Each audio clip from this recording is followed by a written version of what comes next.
at Concord. Right. Concord is the agreement between the subject of a sentence and the verb. The agreement between the subject of a sentence and the verb. Of course, you know that the subject of a sentence could be a noun, a pronoun, a noun phrase, a noun clause, a gerund, nominalization, noun in apposition, etc. I said concord is the agreement between the subject of the sentence and the verb in the sentence. And the subject of the sentence can bear a noun. So you can see a noun at the subject level. You can see a pronoun. You can see a noun phrase like the man, the boy, Mr. Festus. You can see a noun clause. Mr. Festus who stole my pen. Noun clause. You can see a gerund like eating is my hobby. I wonder what kind of example is that. You can see a nominalization and you can see noun in apposition. A-double-P-O-S-I-T-O-N, noun in apposition. I have explained noun in apposition to you earlier on that noun in apposition had to be let's see.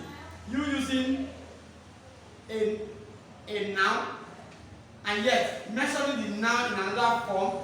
So you are mentioning two nouns at the subject level, yet they are no two nouns.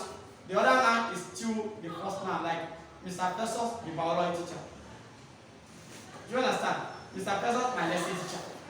It's still the same. My lesson teacher is the same person as what that's noun in apposition. So these are the things we find at the subject level. So we want to see how noun and the subject and the verb agree. It is right to say the boys comes to school. Because the boys, that's plural subject, comes is singular verb. When you add s to verb, it's singular. When you remove the s, it's plural. It's opposite of what happens in noun. I've already said that. So whenever you see or hear this S sound, it's singular. Shade goes to school. Shade has a pen. But Shade and Kule have a pen. So that's what I want to look at. Rules in Concord. So we want to see types of Concord. Types of Concord.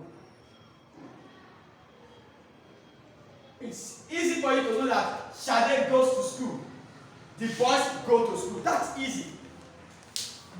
That's a rule which I've always said under the 50 commandments. But today we want to look at types of concord. Number one, subject verb concord. Subject verb concord. Subject verb concord. Subject verb concord. What is subject verb concord? That's good. Simple. Whenever the subject is singular, the verb must be singular. And whenever the subject is plural, the verb must be plural. That's subject verb concord. Whenever the subject is singular, the verb must be singular. And whenever the subject is plural, the verb must be plural. For example, Shade, singular, goes to school.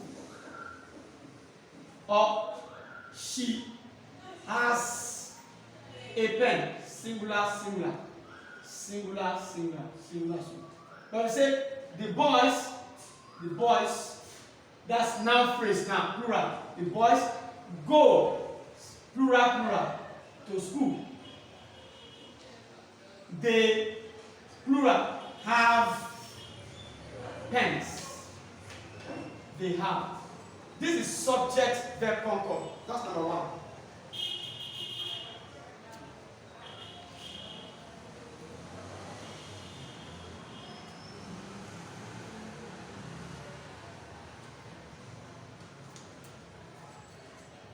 Okay.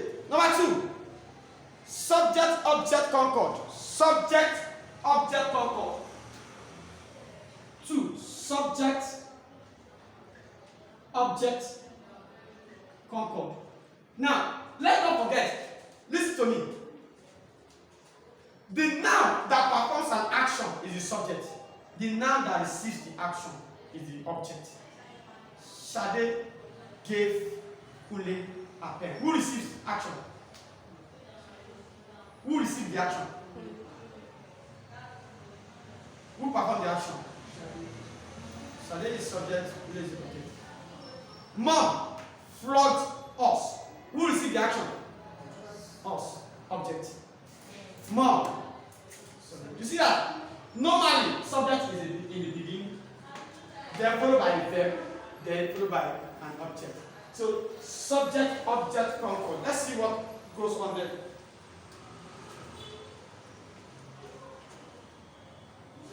When everybody,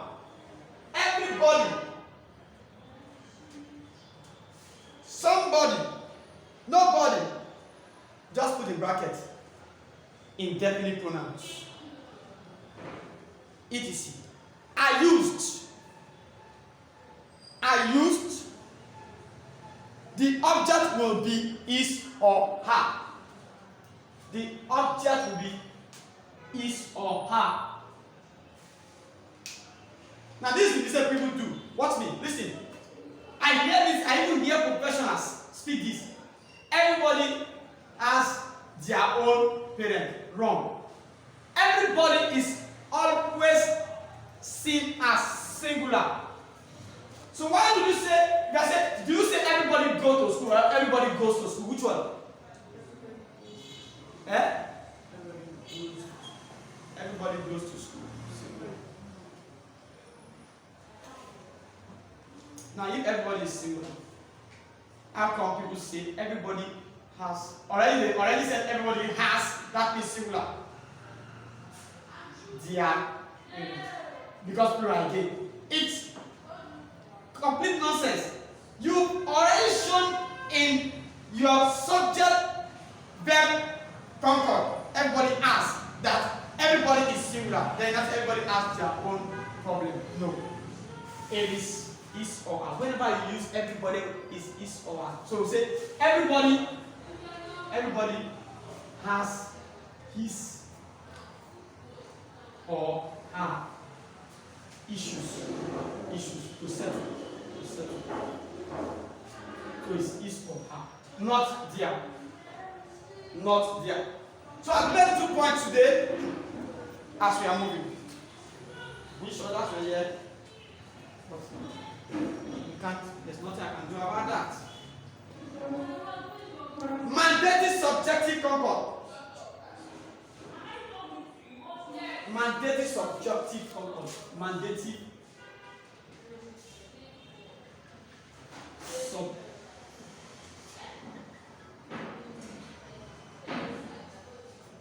You know, I've said, look at me. In this institute, I've always told you that there are some words, when you see them appear, you don't change the verb. It doesn't matter. You don't use singular. Once I say, I pray God here. God is singular, is that not? God is singular. God is singular. You say God, the next would have been yes, you have it. But because you use the word pray, I pray God hear you, not yes. Now the same thing. I demand she leave. You know she is singular. It should have been she leaves. Is that not? But when I say I demand she leave right away, I suggest he go, not he goes. So we are looking at subjective, mandated subjective concord. That's concord number 3. When the following words are found or involved in a sentence, when the following words are found or involved in a sentence, the verb of the clause should be plural. Whether the subject is singular or plural. The verb of the clause should be plural, whether the subject is singular or plural. They include recommendation,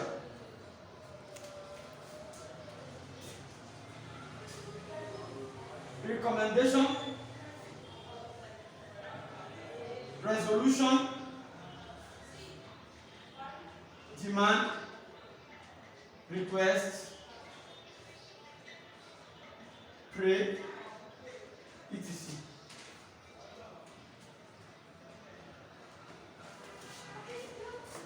You can say suggest, so prayer, request, suggestion.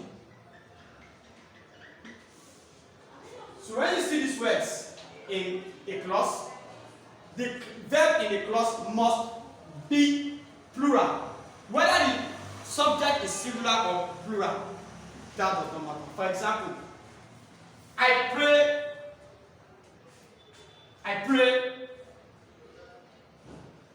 God hear you, not God hears you.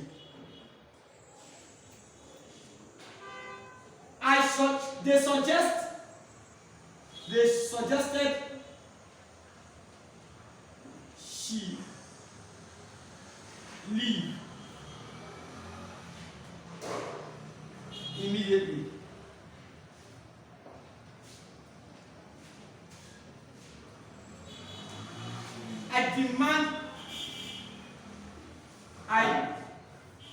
We demand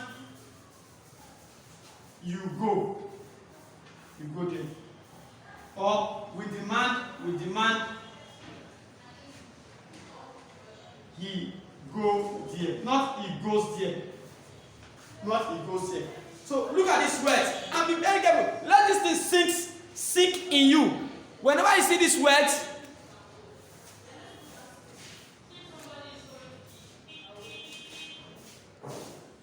recommend, resolve, we resolve she be appointed. We resolve, we demand, we request. The next verb is plural, no S. So whenever this word, look at them properly. Whenever you find these words, the next verb in the clause must be plural. Number 4.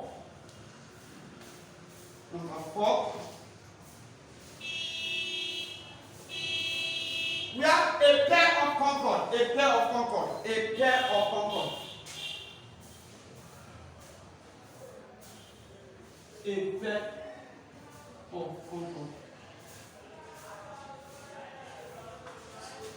Do you say, you know, a pair actually means two opposite sides, I mean, together. A pair of slippers, a pair of scissors, a pair of trousers, a pair of one.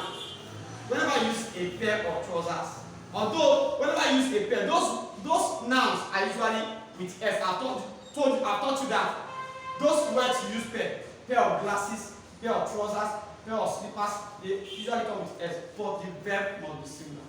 A pair of trousers lies on the bed, not lie on the bed. A pair of trousers. So if you now say two pairs, it's going to be. But once it's a pair, although the noun has S, but it's a pair, one. A pair, one pair, one.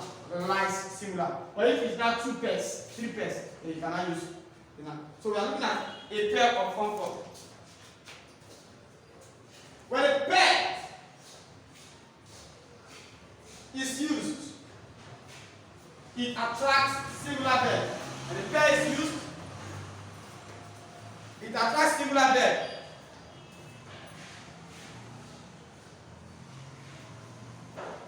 Although the noun following BSS, the nouns following BSS,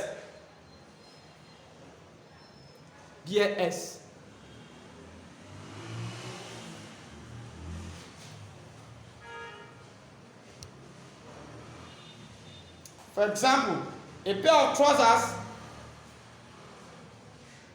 lies on my bed.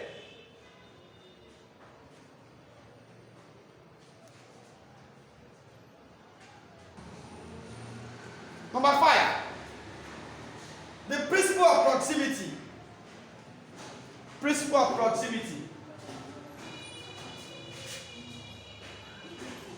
The principle of proximity. What to look at?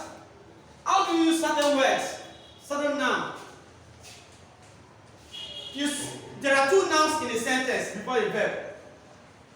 How then do you know what verb to choose? Usually we say the noun that is close to the verb should determine the verb. Let me give you an example. I've always said it here.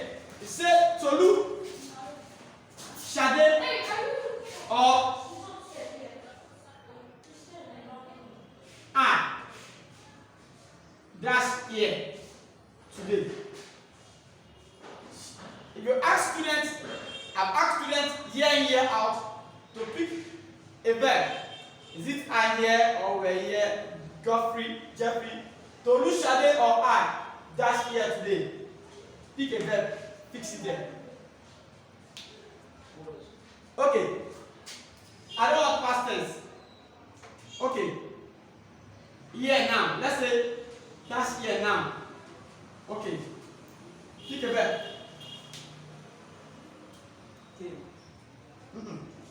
Well, those verbs. Tolu, Shade, or I is here now. So pick one. Which one will it be? Tolu, Shade, or I? That's here now. Is. Tolu, Shade, or I? That's here now. Tolu, Shade, or I? That's here now. Can you imagine? Are you being long here? The answer is the last now, the last one determines. If you say is, do you say I is here now? I here now. I here now. So I look at principle of proximity. So let's write.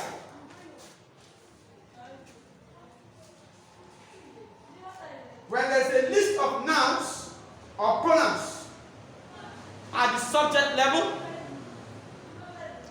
when there is a list of nouns or pronouns at the subject level,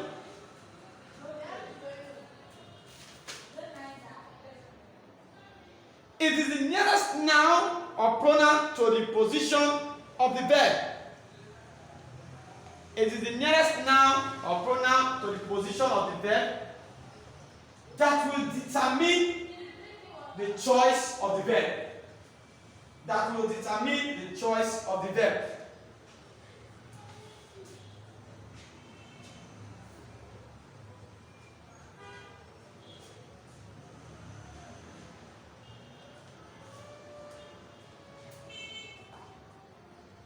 For example, Tolu, Shade,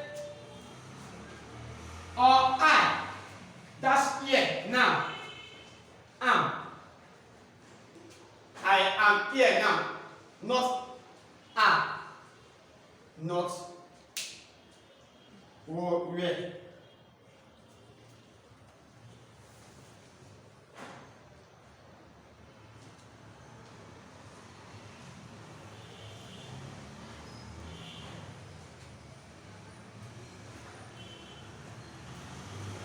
Look at an example.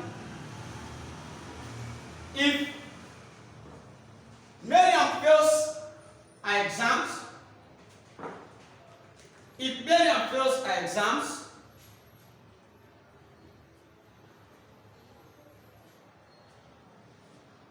later I will talk about the if. If there was no possibility of Miriam failing her exam, then I would not have said fails. I would have said failed. But there's possibility of Miriam failing her exam, so I will use fails. If Miriam fails her exam, either her parents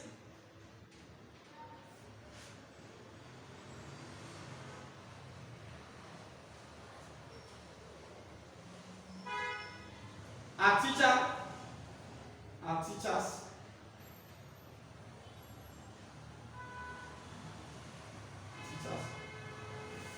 or she dash to blame. Now let's fix it again. What will be the verb? Write that down. Is. She is to blame. So this will be is. You just use the last one. But take note. Look at what I used to join. Comma and or. She is to blame. So you use the last one to determine what verb to choose. That is the principle of proximity. Let's see if we can take a few more. 6. 6. Many a Concord. Many a Concord. Many a Concord. 6. Many a Concord. You know, it looks very antagonizing. How would you say many a boy? So the question students attempted to ask is this: are we talking of many boys, or we are talking about a boy? Now, if you answer that question, that will not tell you the boy. Is the boy going to appear as boy or as boys? Because we have many a. So is it going to be many a boys? Are we going to look at many and put s to the boys, or we are looking at a and leave s out of the boy? So is it many a boy or many a boys? Now is it going to be many a boys are, or many a boy is? Completion. So many a Concord. Let's see if we can do that for today. When many a is used, the noun following should be singular and the verb singular.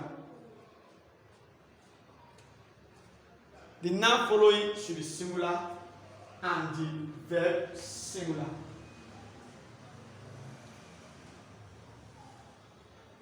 For example, many a boy, the noun must be singular, lives in the ghetto.